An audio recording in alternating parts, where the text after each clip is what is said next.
tu confirm kwa unanisikia. Unanisikia? Mimi nakusikia tu. Usende live kwanza dakika moja set mic yangu. Okay.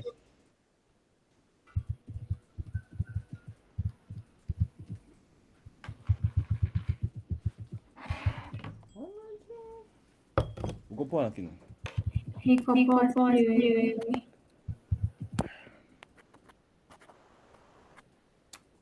Niweke mic yangu maana ikitumiaga mic ya laptop huwa inazinguaga sometimes.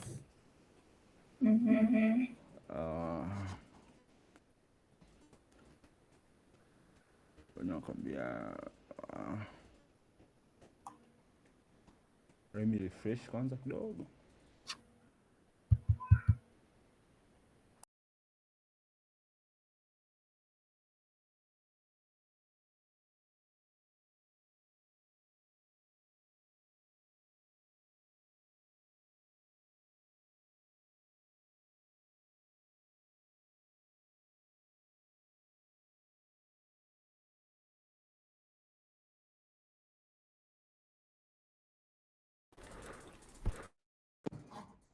Na test mic yangu sasa hivi. Test mic.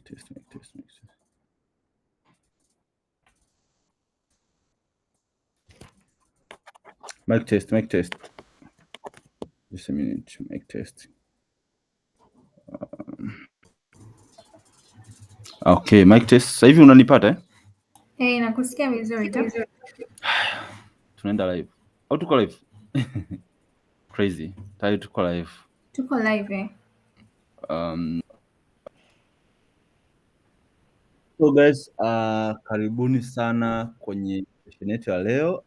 Session yetu ya leo tunajadili kuhusu namna ya kuanza na kuwa virtual assistant, na tutakuwa na mtaalamu wetu anaitwa Nancy Swai. Nancy ni mtaalamu wa mambo ya virtual assistant na amefanya kazi na a lot of agencies na ana experience ya muda mrefu hapo. So nitaomba msikilize presentation yake. Kama mtakuwa mna maswali na chochote mnaweza mkamuuliza in between. Session hii itakuwa recorded in case kama unataka recording tutaiweka kwenye space yetu ya share resource, na pia tutamwomba Nancy pia presentation yake in case kama kituruhusu pia tunaweza tukaiweka hapo kwenye share resource ili kila mtu aweze kupata access ya hiyo presentation. So Nancy, karibu na unaweza kuendelea na session yako. Session hii ni ya risali moja. Okay, Baraka, nashukuru. Guys, habari, I hope mko poa.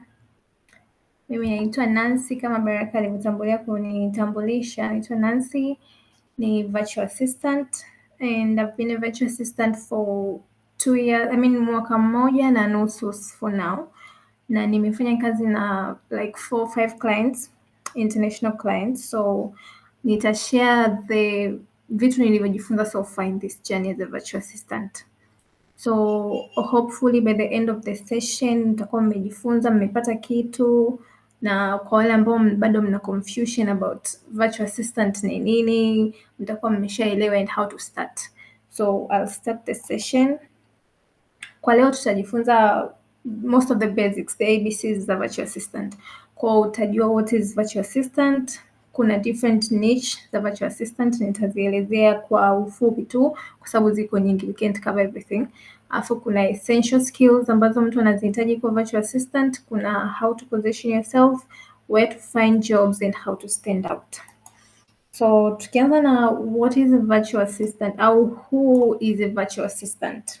Virtual assistant ni mtu yoyote ambaye anafanya kazi, anamsaidia either founder, either business person, companies online. Kama unafanya online, as long as it's online, sio on site, utakuwa ni virtual assistant.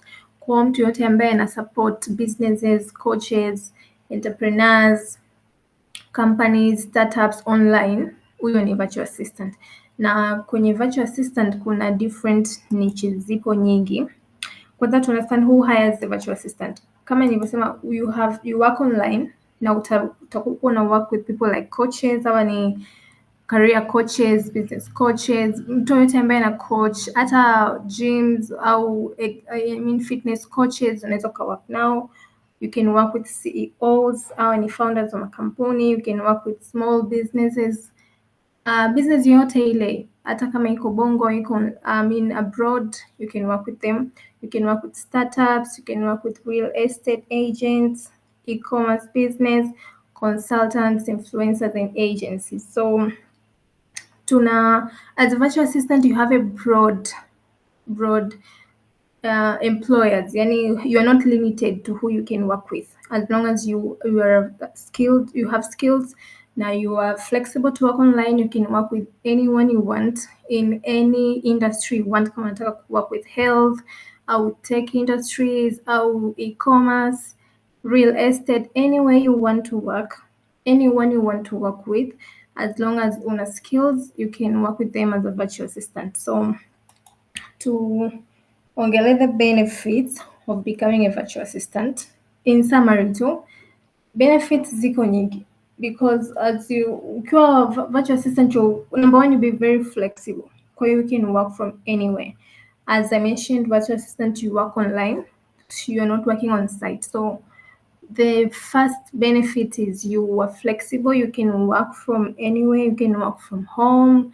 Unaweza ukaenda kwenye hizo hata cafe, yani popote, you are flexible to work wherever you want. Afu this is an industry ambayo ina high income potential. Watu wengi hawaelewi much about virtual assistant, kwa watu wako wanaichukulia very simple, but it's ni category fulani hivi kakazi ambako kana very high income potential, kwa sababu you are free to work with whoever you want, na as long as you have the skills, you can sell yourself however you want to sell yourself, kwa sababu mtu akiona potential yako, wazungu ukiachia people wa Bongo, if you work with foreign clients, they really value potential ya mtu na skills zake, so hawanaga shida kumlipa mtu whatever that you are worth. So in a high income potential pia, and as I mentioned, you can work with multiple clients. So when you work with more than one client, that's multiple income streams. Kama mimi, for now I work with 3 clients, and inamaanisha ni 3 income streams. Sitegemei client mmoja, akiondoka mmoja I still have 2, na naweza nikapata opportunity ya kupata mwingine. So this is another benefit ya kuwa virtual assistant. Another one is you don't have a degree. Mimi toka yani hauhitaji kuwa na degree kuwa virtual assistant. Toka nimeanza kuwork as a virtual assistant, sikuwahi kuingia kwenye interview nikaulizwa about my degree au nikaambiwa nitoe cheti sijui cha master's degree or whatever. Sijawahi kuulizwa cheti. You don't need a degree, as long as una skills and you can do what you said you can do, you can work as a virtual assistant. Afu another benefit, you choose your hours. It's more flexible. Unless unafanya kazi na CEO or you work with a company, specific company ambao wanataka work business hours, you can choose your own hours. Kama mimi nina client ambaye mimi ni PA wake, but I work virtually. So huwa nachagua masaa ya kazi ambayo nitafanya. Kama leo nataka kuwaka asubuhi ya Kitanzania, iwaka asubuhi. Kama leo niko tight asubuhi, nataka nifanye kazi jioni, naweza nikafanya kazi jioni. So it's another, you are more flexible, hupangiwi na muda, unless utapata client ambaye ni specifically unamsupport kwenye business yake, so you need to work business hours kwa nchi yao. That's it. Afu you can choose your niche. Kama nilivyosema, niche za virtual assistant ni nyingi. Most of watu wakisikia virtual assistant wanawaza kazi kama ya secretary. No, hiyo ni misconception moja ambayo watu wengi wanayo, and I think people need to change, kwa sababu virtual assistant sio secretary ambaye anafanya kazi online. Kuna niche nyingi sana, so you choose what you want, what you enjoy doing, afu you start pitching yourself for clients. Alafu you also scale at your own pace. There is no pressure. Hautakuwa na pressure kama kwa mfano ukiwa umeajiriwa maybe let's say in a bank kama CRDB, utakuwa na ile pressure kwamba bosi anataka hiki, natakiwa ni pambane, ni in 2 years niwe hivi. Kuna hiyo pressure ambayo utajipa wewe kama wewe, lakini you don't get the pressure from your employer. Wewe kama virtual assistant, you scale at your own pace, kwa sababu ukiangalia maybe you want to grow as a virtual assistant, you have the time, you have the flexibility, you can scale at your own pace. So mtu anakulazimisha. So we go to the VA niches. Kama nilivyosema, we have so many niches as a virtual assistant. Watu wamegeneralize the general virtual assistant. Kila mtu anafikiria akisikia virtual assistant anajua ile general kama office secretary au office admin, but no. virtual assistant kuna niche hizi nimeweka tu 10 but kuna more zaidi ya 10. So number 1 is the general ambao kila mtu anajua. You work as an office admin, unafanya general tasks. Uta manage maybe admin tasks ofisini, calendars, events, uta plan events and basics zile za virtual assistant za kama secretary. Kwa hiyo hapa with the general VA you can work with a team au you can work direct with a person. Maybe kama unamsaidia entrepreneur ku manage his business, you can do, unakuwa na report kwake directly. Lakini the difference, I'm trying to establish the difference between a general virtual assistant and an executive. Kwa executive you work with C-suite executives ambao ni kama CEOs, CFOs. So with executive virtual assistant una report directly to the CEO au to the executive ambao utakuwa na manage, na hapa unafanya tasks like kumanage kalenda zake, emails, utakuwa na plan trips kwa sababu executives travels a lot. Kwa utafanya travel management, utafanya report creations. Kama ni mtu anafanya stakeholder management, utakuwa na deal na stakeholders wake and something like that. Afu kuna social media VA. Wao wanapenda kujiita social media management au social media managers, but they still fall kwenye virtual assistant. So hawa tu we all know they manage social medias, wanakuwa wanafanya content creation, wana manage hizo Facebook, Instagram za businesses au za coaches, entrepreneurs au ndo social media VA. Kuna content creation, hao watakuwa wanafanya copywriting, wana create pictures, videos and everything, graphic design, ndio wanafanya kwenye content creation. Alafu kuna email marketing, hawa they more marketing.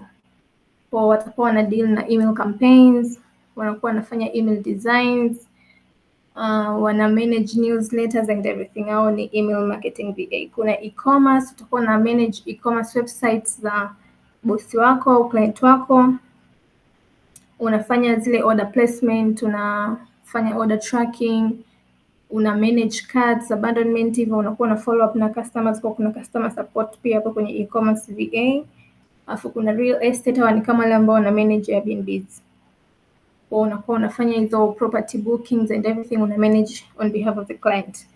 Kuna customer support, hawa ni VA ambao wana deal na most of the customer part. Kwa lazima unajua kutumia hizo CRMs, utakuwa na deal direct, utakuwa na like a direct point of contact kwa customers wa client wako. Kwa kama ni ku manage orders, kama kuna complaints, kuna feedbacks, kuna inquiries, wewe ndio unazimanage kama customer support VA. Kuna project management, au wana deal na project, una oversee project from the planning phase to the mpaka mwisho wa stage ya the project. Kuna tech VA, au wana deal na hata watu wa tech, they can also be virtual assistant. Una maybe website development and hivyo vitu vyote vya tech, so wanafall kwenye tech VA. So hiyo misconception kwanza ya kwanza, watu wakisikia virtual assistant wanafikiria it's the general secretary, lakini wanafanya online. No, kama ni analyze hapa niches ziko nyingi na you can be whatever you want. Yani kila niche hapa ina potential ya kukufanya wewe very successful in your life. You can be a general virtual assistant na ukapata clients walionyooka 2 3 ushatoboa, au ukawa executive virtual assistant. Kwa so lazima ujifunze hizi zote, you can do zote, lakini I always advise people, mtu kama unaangalia interest zako ziko wapi, unajifunza maybe 1 or 2 and then unaanza kuscale kama virtual assistant. So hizo ndo, na si hizi sija cover everything, this is just a tip of it. Hawa ni just 10 niches, lakini ziko more than this. So as you go deeper, ukianza ku explore utakutana na different niches nyingi za kuna AI automation bado siongelea. So ziko niches nyingi tofauti, it just depends with what you like, kitu gani kina kuinterest wewe kama as a person, na unaona ukisoma ukifanya kazi unaweza ukawa more successful in that niche kuliko niche nyingine. So that's it. Hapa tutasoma skills you need as a virtual assistant. Kuna skills unatakiwa wanazo nyingi depending on the niche, lakini kuna soft skills na kuna hard skills. Soft skills ni hizi ambazo kila mtu lazima awe nazo, because without this huwezi ukafanikiwa, because number one, we work online, hamna micromanaging. Kwa hiyo usipokuwa na the basic soft skills, kazi itakuwa ngumu sana, mtashindana na client. Kwa soft skills ni zile za kawaida: communication skills, organization, problem solving, time management, professionalism, vitu vya kawaida, kwa sababu like I mentioned, we work online. Huyo client unaweza ukafanya kazi mpaka mkamaliza mkataba hamjawahi kukutana. So you need to be very good at communication, you need to be very organized. Kwa mfano unafanya kazi with more than one client, kama mimi nafanya na watatu, so you need to be very organized. Kazi za huyu zisi overlap na kazi za huyu, usije ukajichanganya ukatuma document ya client ukamtumia mwingine. You need to be very organized. Alafu problem solving, hizi zinajulikana, so it's the basic things. Na time management very important, kwa sababu client anaweza akakwambia maybe unaingia contract 4 hours per day. Kwa hiyo unatakiwa wewe 4 hours per day ujue kulingana na tasks zako za kila siku, how do you break your tasks ziweza kutosha 4 hours per day. Usiwe yule virtual assistant ambaye kila siku unabakiza viporo. Client anakupa kazi kila siku umalizi. You need to be uwe na time management na uwe very professional. Confidentiality is also very important, kwa sababu ukiwa virtual assistant, especially kwa mfano ukiwa executive VA, you deal with companies documents, una deal na vitu vya startups za CEO, ni confidential information, so lazima uwe na confidentiality as a virtual assistant. Alafu hard skills, hizi sasa zina depend na niche utakayochagua wewe kama virtual assistant. Lakini hard skills mostly ni tools ambazo utakuwa unazitumia on a daily basis. So hapa nimetaja tu examples chache kama Canva, Notion. Canva for graphic design, content creation, Notion for project management, task management, Google Workspace hiyo utatumia sana no matter the niche, lakini Google Workspace utatumia kwa sababu you need email, you need calendars, zitatumika sana. Email marketing tools, kama wewe ni email marketing VA, so unatakiwa ujue tools kulingana na niche ambayo utafanya kazi. So one of the most important step kama virtual assistant ni kujifunza tools. Like I mentioned, we work online. Kwa hiyo yani tools ndo your working area, tools ndo ofisi yako. Kwa kama wewe ni email marketing, utakuwa unatakiwa ujue kutumia MailerLite, utumie Bravo, uweze kujua jinsi ya kutumia zote, Mailchimp, zote hizo. Kama ni general virtual assistant, ujue kutumia Google Workspace, ujue kutumia Canva. Kama unafanya light content creation, lazima ujue kutumia hivi vitu. Kama ni automation, lazima ujue kutumia Zapier, ujue kutumia N8N, ujue kutumia Make and all these automation tools. Kwa it's very important as a virtual assistant ujue kutumia tools kulingana na niche yako na uwe na hizi soft skills. Unaweza ukawa very good at kwenye hizo tools, ukawa unajua kutumia hizo marketing tools, social media tools, lakini ukawa you don't have the soft skills. Utapata clients yes, lakini hutaweza kuwa keep for a long time, kwa sababu mwisho wa siku wataona ufanyakazi wako wewe ni maybe hauna attention to details, you're not professional, hauna time management, kwa mtashindwana. Kwa hiyo you need to have a balance of both hard skills and soft skills ili uweze kufanya vizuri as a virtual assistant. And then the next thing to learn, tutajifunza where to learn skills za virtual assistant. Now mimi as I was starting out as a virtual assistant, nilijifunza vitu vingi sana from YouTube. So if mtu akija kuniuliza where do you learn or where can I learn how to be a virtual assistant, I would always recommend YouTube. YouTube yani ina resources nyingi sana and they're all free. You don't need to pay anything. Unaingia tu YouTube kama unataka kujifunza Canva, unataka kujifunza Notion, whatever you want to learn, au kama unataka kujifunza basics, maybe email management, calendar management. Kuna YouTubers wengi sana, especially for now, because the virtual assistant is really growing very fast in the last 2 years. Kwa watu wamejitokeza wengi, they share resources, wanafundisha for free on YouTube. Kwa hiyo the first place to learn how to be a virtual assistant, I would recommend YouTube. ujifunze, uone hizo videos, people explain step by step. Hizo calendar management unafundishwa step by step, email management, kila kitu wanafundisha, tools. Mimi everything, kama sijajua kuhusu ALX Africa, the first place nilijifunza ni kwa YouTube, na nilisoma for like 6 months before kujua other resources, lakini most of everything I know about virtual assistant nilijifunza YouTube. So free platforms huyo, kuna YouTube, kuna HubSpot Academy, kuna Google Digital Skills. Kama unataka kujifunza digital marketing, email marketing, you can always use Google. Wana free courses na certifications. Kuna MailerLite Academy, kuna Canva Design School, ziko nyingi. You learn for free na unapata certificate on top, except YouTube. Alafu kuna hizi paid but affordable, and I would really recommend. Mimi after kusoma YouTube nilikuja kusoma ALX Africa.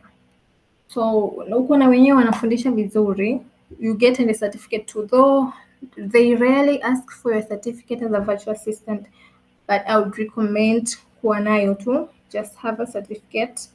Na you never know, add it on your portfolio. Kuna clients wakiona hivyo ndo wanakuwa more impressed kukuhire. So you can check out ALX Africa, Udemy, Coursera au LinkedIn Learning. Hizo zote ni platforms ambazo unaweza ukajifunza. Na uzuri wa virtual assistant, as long as you know unataka kufanya niche gani, it doesn't take so much kujifunza. You can do it like 3 months na ukawa tayari ukamove from beginner to expert. Ukawa unajua the basics and how to use the tools, kwa you can position yourself na kupata client in a very short time of learning. So lazima vitu ambavyo unaweza kujifunza like maybe miezi 6, miezi 7 ndio expert. You can learn this in 2-3 months and you're done. Kama ALX unajifunza miezi 2 and you're good to go. Tayari unaweza ukawa a virtual assistant. So kama utahitaji tools za kusoma, check this out. Now, how to position yourself as a VA, as a virtual assistant. It's ili uweze kuwa employable, you need to position yourself very well, kwa sababu in the past 1 year tuseme, au kuanzia mwaka to next year, wanasema the market is saturated, but I wouldn't say saturated. Watu ni wengi, everyone wants to be a virtual assistant because of also the employment problem. So it's an easy way to earn money and be employable, lakini people don't know how to position themselves. Kwa hiyo mnajikuta mko wengi kwenye niche moja, kwenye industry moja, but most of the like 80% of people are unemployable kwa sababu hawajui jinsi ya kujiposition. So nitaelezea tu kifupi tu, but this is something about I need even maybe 2 hours kuelezea how to position yourself as a VA. But in summary, number 1, you need to choose your niche. Usiwe yule ambaye, I understand people want to do jack of all trades, but I would always recommend choose one place and then we expert kwenye hiyo field. So you choose a niche, maybe kama unataka kuwa AI automation specialist, au unataka kuwa email marketing VA, au you want to be an executive assistant, which is okay. So choose a niche, alafu do the best you can to sell yourself in that niche. Use all the resources available. Tuna resources nyingi, tuna LinkedIn, tuna social media. You can use Instagram, you can use Twitter, you can use TikTok. You're not limited to where you market yourself. You can use Facebook. Facebook tonight is the most useful tool ya kupata kazi as a virtual assistant. So choosing a niche and then really sell yourself in that niche. Be specific with what you do. Kama hapa nimetoa mfano, don't say I can do everything. Unakuwa it's too vague. Client hawezi kuelewa. One thing about wazungu, our international clients, yani they want someone who is very strict, who knows what they do and what they can do. Yani so useme tu I can do this, I can do this. Be specific with what you know and what you can do. Show them what you can do. Usiwe, I also say don't be jack of all trades, kwa sababu utakuwa nusu. Utakuwa unajua basics za labda email, unajua basics za automation, lakini kuna challenge itakuja email marketing ambayo itakushinda. So if you choose, yani the easiest way, choose one and be an expert in that. So and explain how you can, what you can do. Kama tumesema I help entrepreneurs stay organized through executive support and productivity. Hapo it's clear, it's plain, mtu anaelewa. Lakini ukisema I can do everything, haueleweki. So unakuwa unemployed, yani hawezi kukuhire and nobody can hire you because they don't know what you can do for them. People need solutions. They don't need you to sell yourself. They need you to tell them what you can do for them. Na kwa sababu tayari tuko wengi as virtual assistants, you need to do really well to stand out. Ili kama mtu atapata portfolios, maybe ametangaza position akapata application 50, you need to stand out from the 50. So always research kama una apply kazi, research huyo mtu aliyetangaza kazi, kama anafanya cold email, research the company, research the startup, na deal na nini, what can you do to them, and go straight to the point. Number 2, build your portfolio. Huwezi ukapata kazi as a virtual assistant bila portfolio. Yani your portfolio ndo what makes a statement for you. So you need a portfolio ambayo ita explain what you do. Kwenye portfolio include sections like about you, explain yourself, service unazo offer, sample tasks. This is very important. Lazima uonyeshe what you've done before au what you can do. Kama wewe ni let's say email marketing VA, inabidi uonyeshe sample za campaigns ulizofanya. Kama ni cart abandonment, ulifanya campaign ya hiyo, ulifanya campaign ya whatever, maybe back to school au campaign ya ku attract new clients, you need to show samples of works ambazo ulifanya. Kama ni AI automation specialist, inabidi uonyeshe workflows ulizotengeneza, tools you can use, kama unaweza kutumia Canva, Make, N8N, whatever. Kwa lazima uzianalyze kwenye your portfolio. Na testimonials huwa sio important kuziweka, but itaku upscale kuliko wale ambao hawajaweka. So you need to weka testimonials za clients ambao umefanya nao kazi. Maybe kuna client ulifanya naye akafurahia kazi yako akakupa feedback, so you have to include this on your portfolio. Number 3, you need to create your online presence. So kwa sababu the essence ya kazi yetu sisi kama virtual assistant ni internet. We work online, we work virtually. So huwezi ukafanya hivi vitu on the down low. Yani you can't isolate yourself as a virtual assistant. People won't know you. Ukitaka kuwa mysterious, watu hawataweza kukujua. People only know what you tell them about you. Kwa hiyo I will always recommend to build in public. Tumia LinkedIn, tumia Twitter. Tell people what you do. Be loud about your expertise, what you do, so ili watu wakujue. So it's most of kazi ambazo hata mimi nimepata kazi hivyo once. Because I made a post about what I did for this client and this and this, mtu akaona okay, I also need something like this, ukapata client. So that's the easiest way for you to get clients as a virtual assistant. So always make sure you create an online presence ambayo it's very good.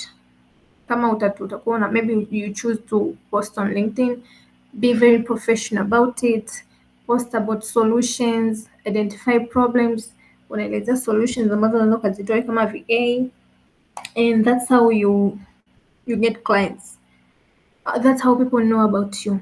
So I would always recommend to create a very strong online presence.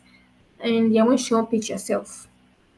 As una create an online presence, you're building your brand online, watu wanakujua. Also pitch yourself. Usiwe unasubiria mpaka kazi zitangazwe, uone kazi sio umetangaza, we need a virtual assistant, sio kampuni gani ndo apply. Everyone is doing that. Kama unasubiria watu kazi zitangazwe, apply. You see kazi imetangazwa in 30 minutes, kuna over 100 applications. How do you stand out kwenye position kama hiyo? The easiest way to get clients and to stand out is to pitch yourself. Usisubirie mpaka wakutafute. Wewe nenda kawatafute. Search for founders, search for business people. Tumia magrupu ya Facebook, tumia LinkedIn. Tumia zile products Y Combinator, Product Hunt, zile zinaonyesha startups ambazo zimepata funding. Watafute. explain to them what you can do for them. Kama wewe ni automation specialist, watafute waambie, kwa sababu ndo mnaanza, I can build a workflow ambayo itawafanyia kitu hiki na hiki na hiki. So pitch yourself, send cold emails, networking. Kuna Baraka na organizing event hapa, join this event, utakutana na watu kule, you learn. Kuna nyingine zinafanya online webinars, join the event, network with people, tengeneza network of people online, meet people from, hata kama hautaki kukutana nao physically, but just get to know them, create a connection with them. Hawa ndo network yako ambayo itakusaidia wewe kuscale as a virtual assistant. Okay, where to get virtual assistant jobs? So kuna platform nyingi sana, and kwa sababu ni freelancing platforms zipo nyingi, so hizi hapa nazozingia zote najua, I know for freelancers kama nye sio, it's not a new thing, kila mtu anazifahamu. Kuna zile basics, kuna Upwork, kuna Fiverr, kuna LinkedIn, kuna Indeed, remote.co, we work remotely, freelancer.com. Hizi ni freelancing platforms. Hizi ni just few nilizotaja, ila zipo nyingi sana.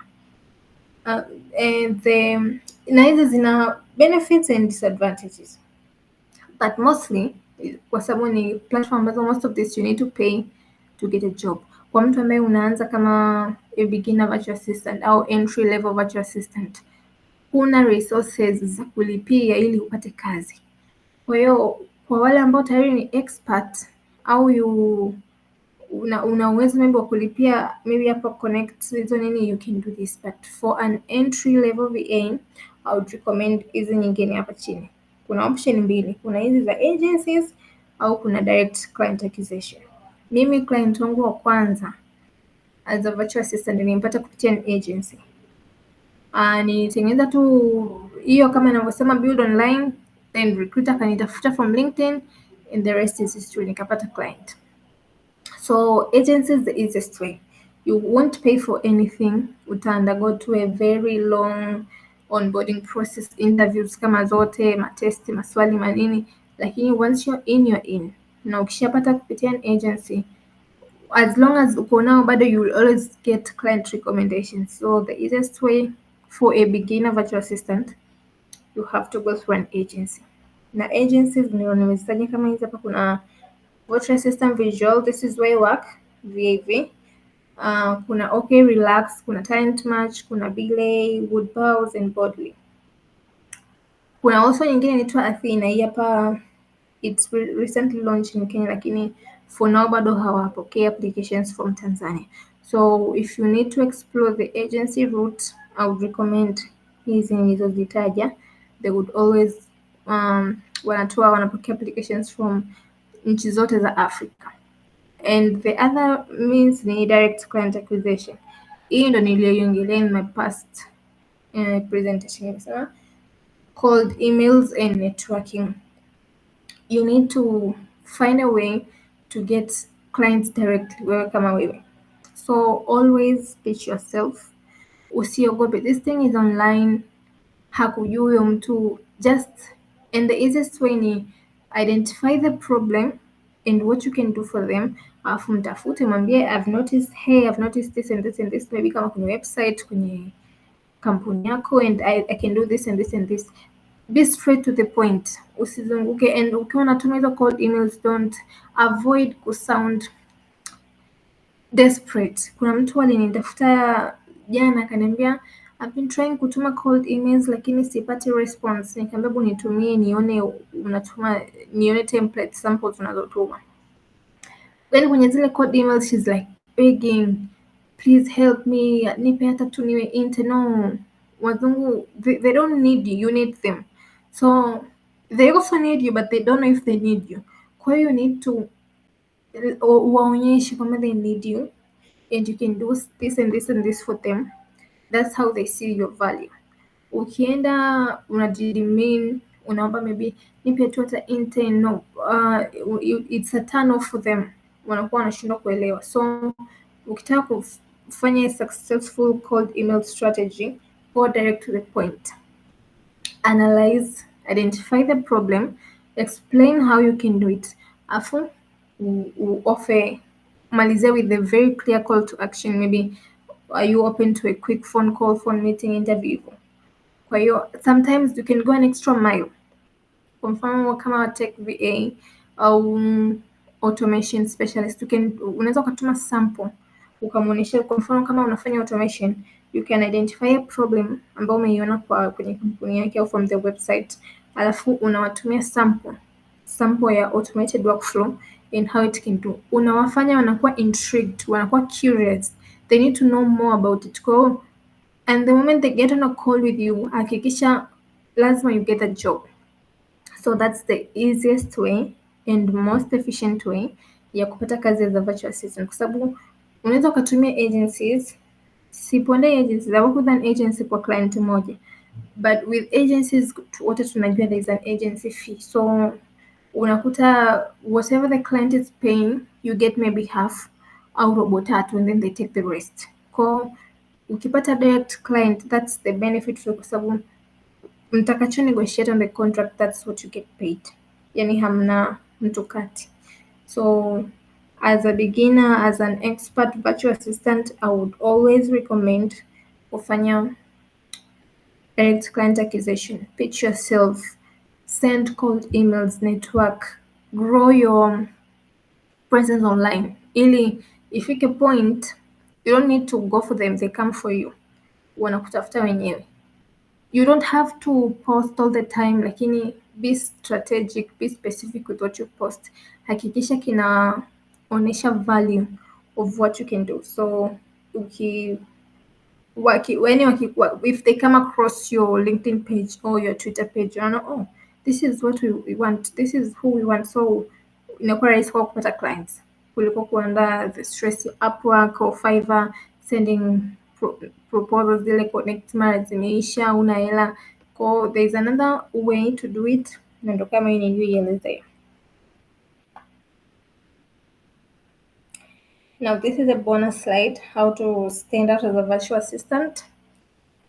You need to, kwa mfano hapa kwenye hii charge confidently, kuna mtu anaweza akawa muoga. Kwa mfano you're still an entry level virtual assistant and unakuwa na wasiwasi, you don't know how to, don't undermine yourself unless kama umetafuta na a local client. Lakini kama ni international client, as long as you know what you offer, be confident about what you charge, and kama unasema 15 per hour, it's $15 per hour. Usianze tu maybe like 5, ukijienda mine na yeye atakwenda mine. So always be confident with what you charge, deliver on time. Kuna zile project based tasks na kuna zile ambazo tunafanya on a daily, maybe 4 hours per day, 5 hours per day. Kwa kama ni whatever, kama ni 4 hours au ni project based, hakikisha you deliver on time. Kama client alikwambia I need this in 2 hours, hakikisha in 2 hours you're done, and deliver quality. Usifanye tu just because umefanya. Communicate clearly. I would always emphasize on communication kwa sababu we don't work with them physically, tunafanya nao kazi online, so communication is the root. Bila communication you can't excel as a virtual assistant, kutoka kuna misunderstandings na client. Kwa communicate clearly, communicate your goals, expectations clearly with the client, muelewane. Communication is everything as a virtual assistant. Alafu show initiative, usiwe ule umekaa tu unasubiria kila kitu uambiwe. Sometimes be proactive, go beyond, extra mile, identify problems, solve them, hata kama hiko kwenye job description. Show initiative, kwamba they love that you're interested in the business. So show initiative, document everything, and keep learning. As a virtual assistant, it's an everyday learning process. Kila siku tunasoma. Unaweza like mimi nimekuwa virtual assistant for 1.5 years, but I still learn every day. So it's a never ending learning cycle. So you need to learn every day kwa sababu tools zinabadilika. Okay, with this wave of AI, lazima you need to learn to understand how to use these AI tools, kwa sababu kuna hii, if you relax, people would say AI itakuja kukureplace. Kuna task ambazo AI itakuja kukureplace, so usikubali kuwa stagnant, especially kwenye skills and knowledge. You need to learn every day. Keep yourself out there every day. Learn every day. That's all for today.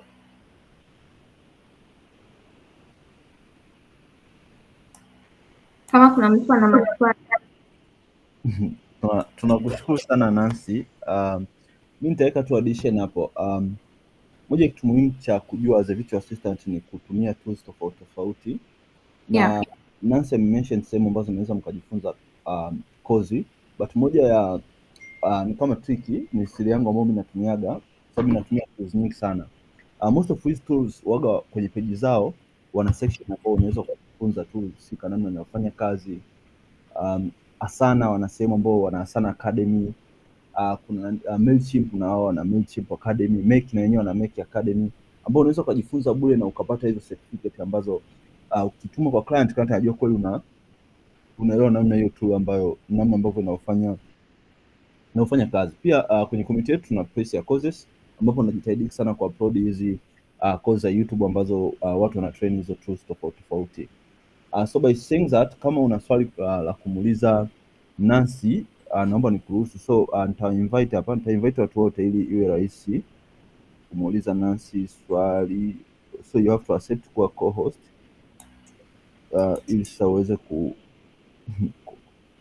approve nini wanaita mic. Kwa mtu nimemwalika, so unaweza kwenda kama make as moderator. So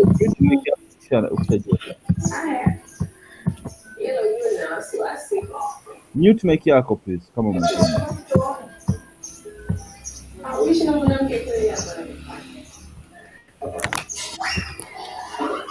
Valeria, unaweza kwa mute mic yako? Yes, I'm trying. Just give me a minute.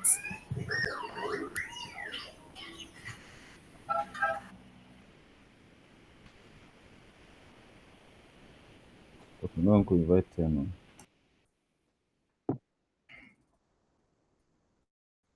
Tuna kama dakika 20 hivi. So kama unataka uulize swali unaweza mute mic yako ukamuuliza Nancy swali.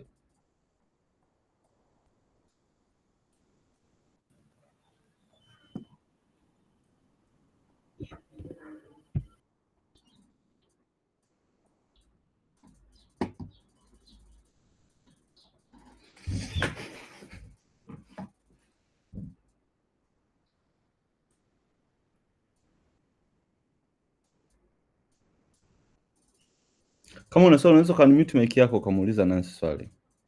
Okay, hello. Yeah. Yes, Okay, asante sana kwa hii session. Nimefuatilia, lakini mimi nina maswali madogo tu. Swali langu la kwanza ni kwenye mambo ya customer support. Unaweza ukarecommend CRM gani ambazo unaweza nikajifunza, hata kama 2 au 3 ambazo unaweza nikajifunza? Lakini kitu kingine pia nilikuwa nataka kujua kwenye upande wa interview. Ukifika kwenye stage ya interview, vitu gani hasa huwa wanaviuliza na mimi nijiandae na kitu gani hasa ili niweze kuwa katika position ya kupata kazi, especially kwa mtu ambaye ndio anaanza, hana bado experience, lakini pia anauelewa lakini bado hajafanya kazi kwa mtu yote. Okay. Asante Devota kwa maswali mazuri. For swali la kwanza, CRM customer support. So CRM tools zipo nyingi, lakini the most used ambazo kwa experience yangu mimi nakutana na clients nyingi zinazotumika ni number 1 HubSpot, inatumika sana. Salesforce pia inatumika sana.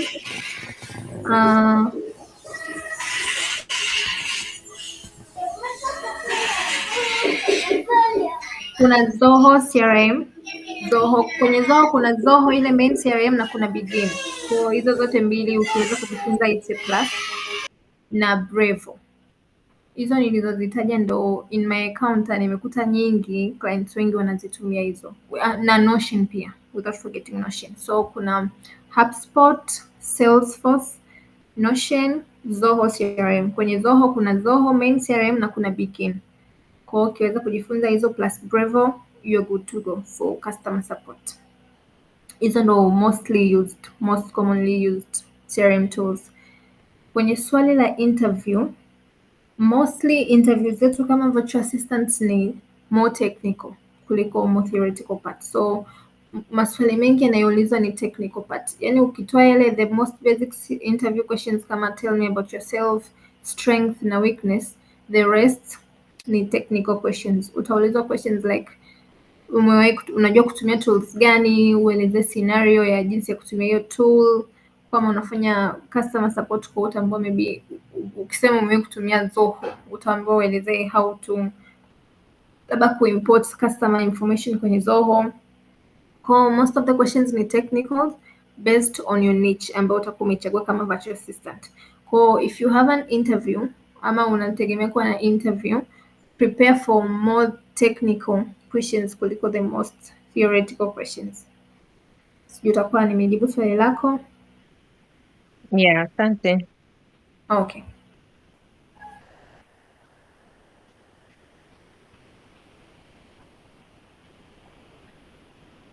Mwingine mwenye swali?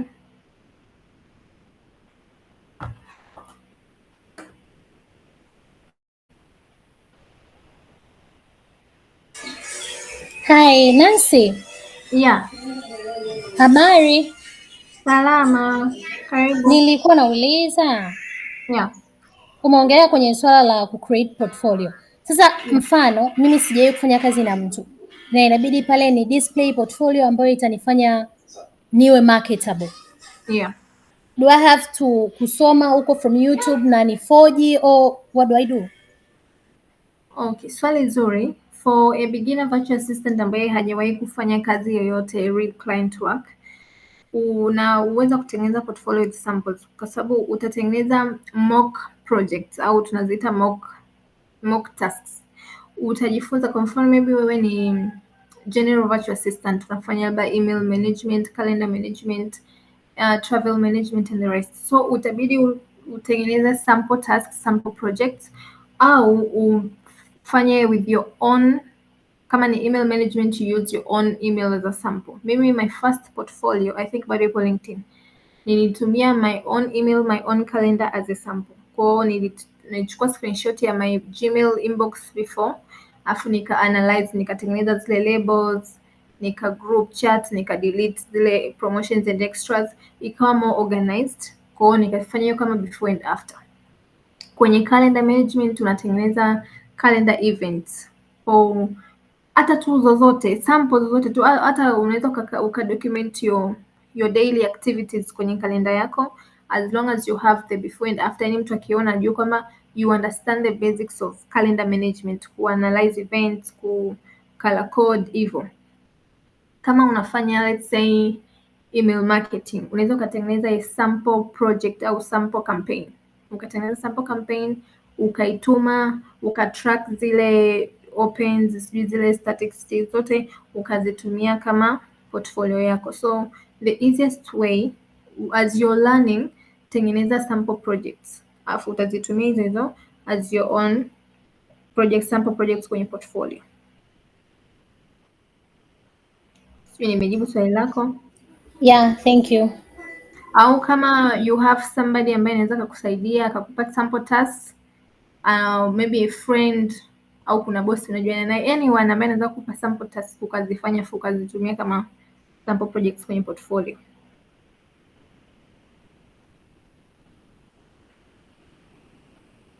Swali lingine?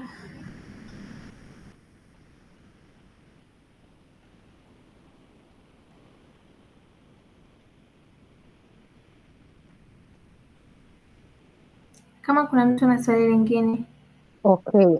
Swali lingine la kuongezea hapo, ningependa kujua au una advice kitu gani kwa mtu ambaye anaanza kwenye swala la niche, kwenye kupick your niche?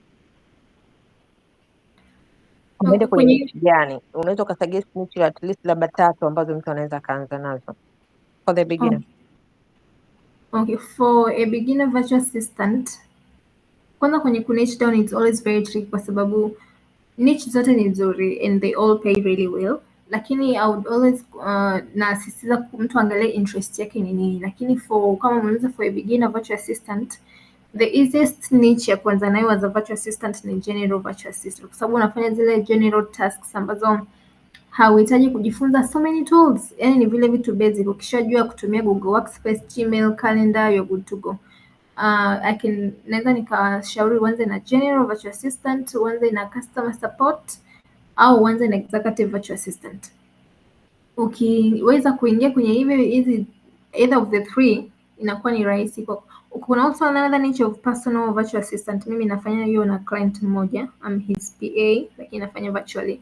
Hiyo nayo it's a very easy tool, yani easy access ya kuingia maana huhitaji kujua vitu vingi. It's, at the end of the day it's personal, una manage to his personal life, appointments, sijui za madaktari na nini, it's easy. Ukishaingia, ukishapata kazi za general au any of these three, inakuwa rahisi kwako kuscale au kuchoose another niche. Kama mimi nilianza as a general virtual assistant, lakini saizi nafanya email marketing, so you can always learn au grow to another niche ukianza na general, kwa sababu huku kwenye general unajikuta unafanya hivyo vitu vyote ila in a simple terms. Kama nilivyokuwa nafanya general virtual assistant, bado nilikuwa natuma emails campaign, lakini nilikuwa sihitaji kuwa more of an expert. Tunafanya tu zile basics email marketing, nilikuwa nafanya basics graphic design, nafanya basics social media, lakini ni ile basic. Client hataki niwe too much of an expert kwa sababu it's not my field.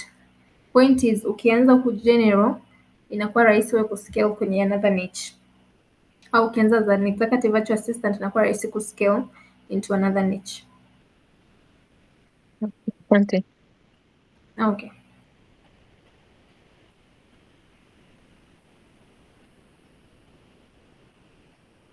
Swali lingine?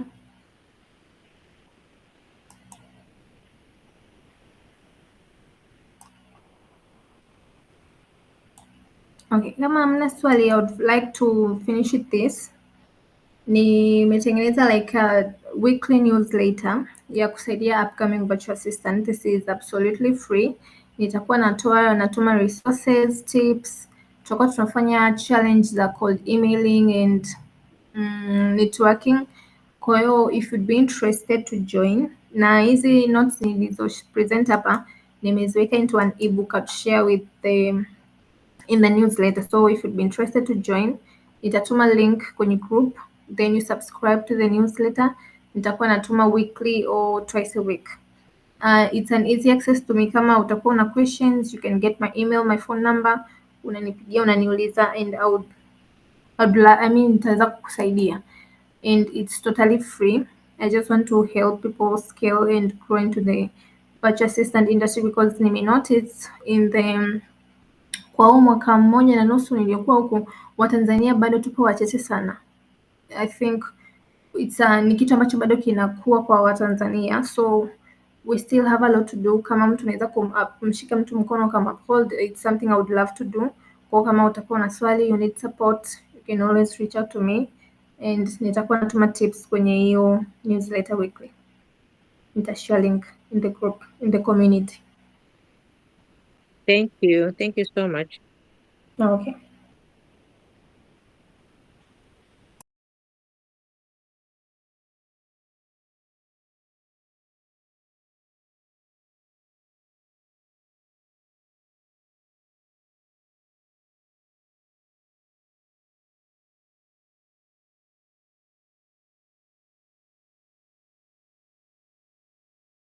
Kama kuna mtu mwingine mwenye swali au kuna mtu ana kitu cha kuongezea before we end the session.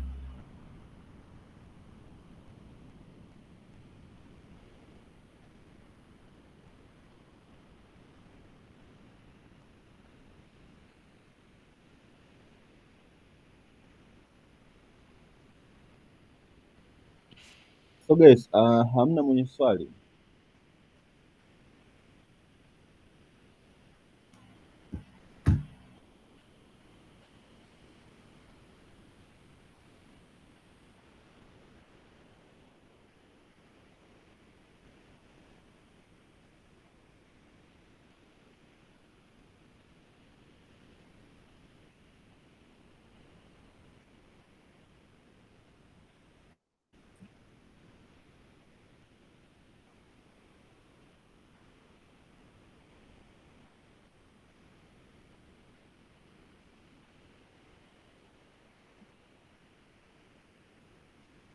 Okay, so guys, nashukuru kwa muda wenu. Nancy, asante sana kukubali kuja kututrain leo and I hope utaendelea kubaki na sisi kwenye community yetu and guys, Nancy ni miongoni mwa kundi la expert ambao tuko nao kwenye community. Kama una issue yote na kuchanganya kuhusu virtual assistant, na uzuri mention kuhusu newsletter yake, unaweza ukamcheki kwa wasiana naye wakati wowote and it's easy. We have tuko na couple of experts na utafahamu kwa sababu kwenye profile zao kuna badge ya expert, ama utaingia kwenye, kama I'm not sure kama mnaona so just a minute kidogo nivamie nani yako. I hope mnaona screen yangu guys, mnaona screen yangu? Yeah, so I'm not sure kama nani yenu inaonyesha hivi, but ukiingia hapa kwenye sehemu ya member, sijui kama kwenu mnaiona, I don't know, but I'm not sure. Mnaiona hii sehemu? Na hii nani ya member? Yeah, mimi nayo. Wewe kwa sababu ni admin, sijajua wengine. So you can just come here, ukabonyeza tag afu click expert. Utaona sasa hivi we have few expert. We have Lauren ambaye ni mtaalamu wa remote jobs kwa upande wa LinkedIn. Tuko na Grace Center ambaye ni mtaalamu wa digital marketing. Emmanuel Mosole mtaalamu wa kazi za kutrain AI, na Nancy I'm trying kufind marafiki zangu ambao ni expert kwenye eneo tofauti tofauti, endelee kuwashawishi waendelee kuwepo kwenye community so that itakuwa easy. And announcement ya mwisho, from January tutakuwa na some sort of changes. Miongoni mwa changes itakuwa changes kwenye price la community, as now I'm looking forward to compensate expert ambao tunakuwa tumewalika kwenye hii session. Nataka nao nianze kualika pia expert ambao wako nje ya Bongo ambao wanafanya hizi issues za kutrain maswala tofauti. So itabidi tuwalipe, na hawa kina Nancy kina nani, kwa sababu marafiki zangu mwanzoni wamekubali tu kuja without any pay, but in future itabidi tuwalipe. And also looking forward next year, I think tutakuwa na physical event.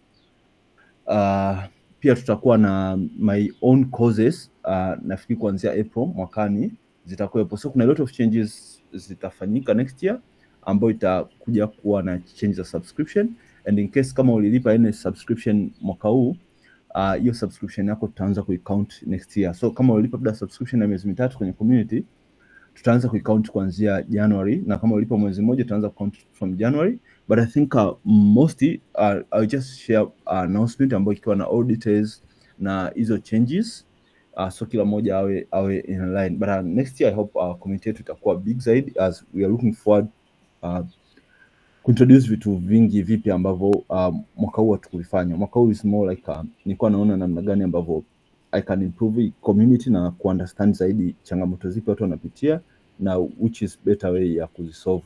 Maybe tunaweza tukamshawishi Nancy na yeye atuwekee course ya virtual assistant kwenye community yetu. Leo asanteni na niwatakie siku njema.